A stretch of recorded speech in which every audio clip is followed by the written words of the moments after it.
All right, so let's go ahead and talk about the 92A1. This is my favorite Beretta 92 variant, and there's a few reasons why. It's kind of hard to describe why, because the Beretta 92 as a stock gun is one of the best service pistols out there, if not the best out-of-the-box service pistol, period.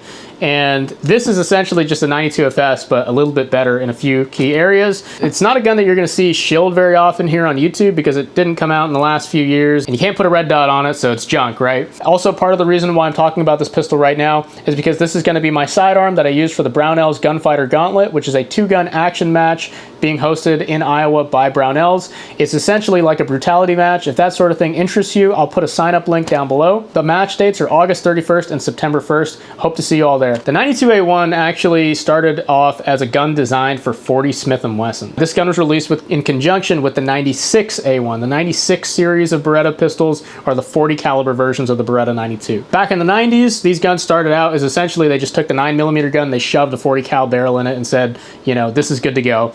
Unfortunately, those guns had some durability issues and didn't have a great reputation as a result. So Beretta tried to correct that initially by slanting the dust cover on the 90 series, and in fact we still see that on the standard 92FS today. I have a whole video explaining the frame differences, by the way, if you want to check it out. That was not in any way a permanent solution to like the frame cracking issues that they were having with 40 Smith & Wesson. So after that, Beretta came out with a gun called the 90-2, and the 90-2 solved the problem of 40 Smith & Wesson by widening the front of the slide, by widening the front of the frame accordingly, and then putting an internal buffer that is sacrificial between the slide and the frame. So that way there's no more direct slide to frame impact. It hits this little piece in between the frame and the slide. And that solved the problem with the 40 Smith & Wesson, but it didn't solve the problem that the 90-2 looked really, really weird. And it had some very unique parts and didn't have total parts interchangeability with standard Beretta 92FS parts. So eventually, I think around 2012, Beretta released the 92A1 and discontinued the 90-2. The 92A1 was a godsend. It's essentially just a classically styled Beretta 92 with all the upgrades of the 90-2 without any of the weird proprietary parts and stuff like that. So the biggest thing is that this gun has that internal buffer.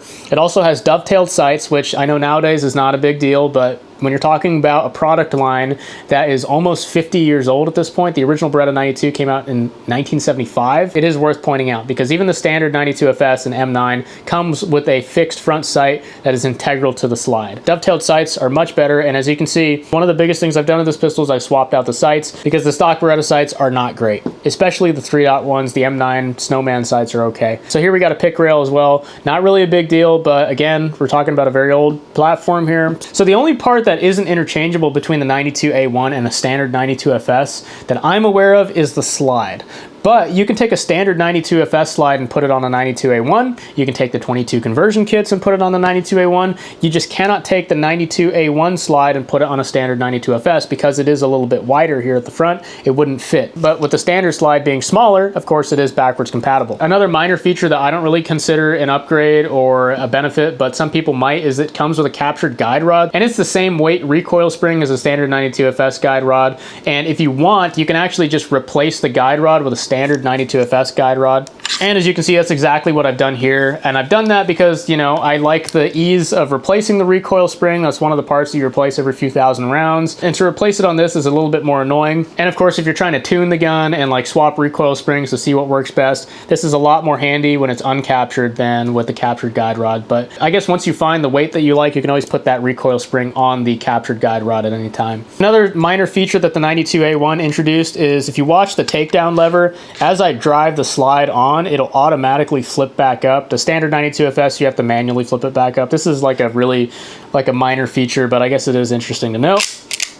So as you can see, I didn't touch it at all, but it flipped the takedown lever back up. The 92A1 also comes with 3 17-round magazines, whereas most of the 92s, I think, come with 2 15-round magazines. And I think lately, like the 92Xs and stuff like that, come with 3 18-round magazines. Correct me if I'm wrong on that. These 17-round magazines are a little bit older, but they're super reliable. They're super high quality. They're made by Beretta. I think the new magazines that are shipped are made by Metgar. They're also fine.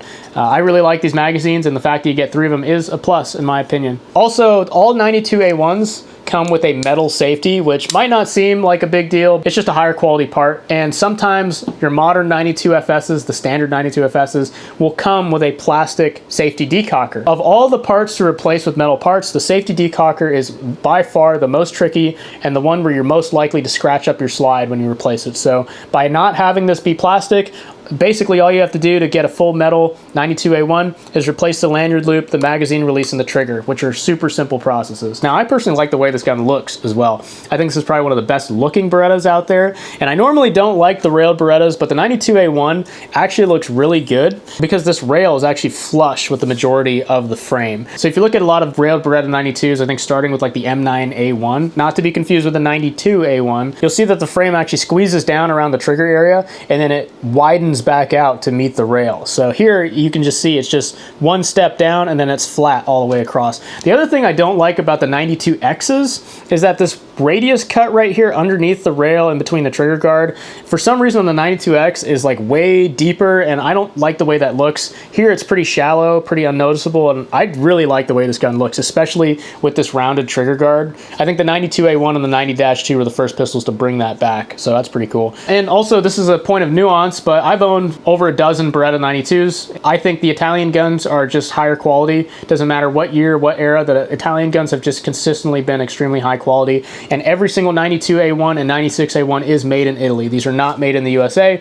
so you're guaranteeing that you're going to get an Italian gun, whereas sometimes with the 92FS, depending on what SKU you select or what UPC you select, you might end up with one made in Italy, you might end up with one made in the USA, and in my opinion, the Gallatin, Tennessee guns that I've had have been some of the lowest quality Beretta 92s. So for me, at least, it is a big plus to know that my gun's gonna come from Italy. And really, the fit and finish of this gun is absolutely just fantastic. I mean, everything from the anodizing to the way the slide is finished. From the factory, the trigger pull on this gun is absolutely fantastic, but of course, we all know that the 92FS has a fantastic trigger right from the factory, albeit a little bit heavy. I've swapped in a lighter weight hammer spring, so now I've got like a 4¼ pound single action, and I don't know what the double action is, but it's really smooth, and that's what really counts. Also, another point of particularity when it comes to Italian versus American guns, for whatever reason, in my experience, the Italian guns have slightly lower weight springs than the American guns, so especially like the trigger return spring, the trigger bar spring, the sear spring, the gauge of the wire is ever so slightly thinner, and so you end up usually with a little bit lighter trigger with the same weight hammer spring on an Italian gun. So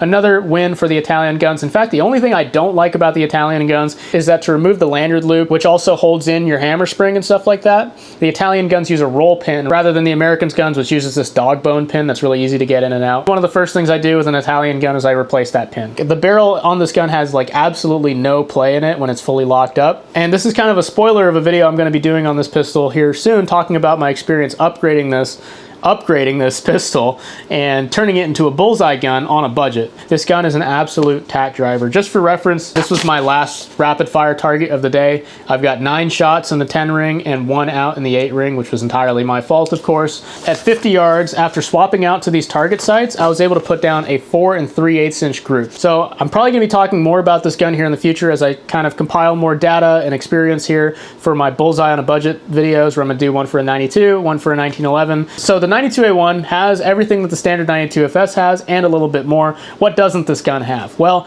this gun doesn't have a red dot cut from the factory, but that's fine. I don't care about a red dot on a carry gun. I can make a video talking about that at some point. And if I were to mount a red dot on this gun, I have 2 options. I would much rather have Langdon Tactical cut this for a red dot, which they can do a cut on a 92A1 slide, and that's a better optic cut than the standard Beretta optic cut. More than likely though, I'll probably end up using this gun with a red dot in competition at some point, and for that I would much rather just use a frame mounted red dot solution anyways, that mounts to this pick rail right here, goes over the slide, and then you can mount your aim point or something on there. So I don't see that as a negative that this doesn't have a red dot cut from the factory. The other thing it doesn't have is it doesn't have the Vertec frame, right? Well, I don't have tiny little baby girl hands, so I actually wish this gun had the fatter M9 frame. So if you look closely at this, you'll see that they actually took an extra radius here out of the back strap, and that's to give you just a little bit better trigger reach. But the problem with me is my fingers are so long that the Beretta 92's trigger actually breaks extremely far. I mean, look how much finger I have going through the trigger. I'm touching the frame. I've got my M9 right here to show you, but I actually prefer the M9 frame. And again, I have a whole video explaining the frame differences, but you can see the back strap goes straight all the way through here into this radius. First is on the 92A1, it goes straight, and then it kind of pushes in right here to give you just a little bit more trigger reach. So I don't prefer that. I might have to get some electrical tape and like wrap it around there to like build it up a little bit to give me less trigger reach. The other thing this gun doesn't have is the G decocker kit, right? That everyone says you need to have. If you have a Beretta 92, you need to have it. You need to have it, right? When it comes to Berettas, there were the old 92G models that had a purpose-built 92G decocker. It was either a decocker only or a safety decocker, a 92F or a 92G. When the M9A3 came out, one of the things they introduced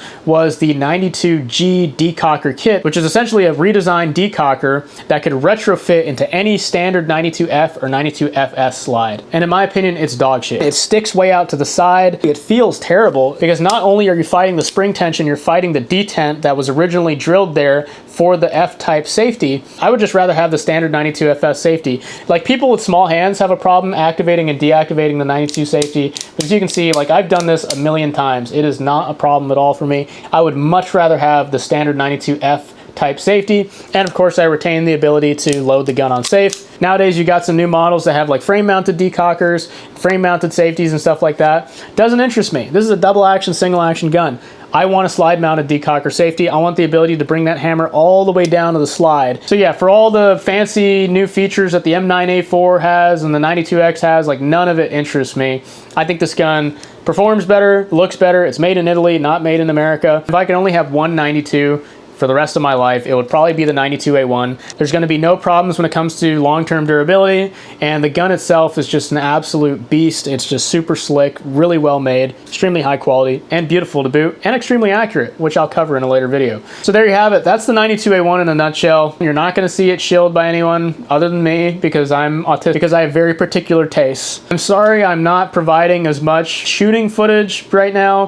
The weather has been triple digits for over a month now. It's really oppressive to go out there and not only try and get good training in, but also like record myself and have to deal with the cameras overheating and stuff. Like, it's just way too much of a hassle, and I'm literally still soaked with sweat from today's range session, so I'm probably gonna take a shower and drink a beer. So with that said, thank you all for watching. If you want to, check out my other video talking about some of the frame nuances between the different 92 series firearms, as well as my M9 video. That's one of my favorite videos that I've made. Thank you especially to my channel members for supporting this channel directly. You too can become a channel member by clicking the join button next to the subscribe button. I hope to see you all out there at the Brownells Gunfighter Gauntlet. Thank you all for watching.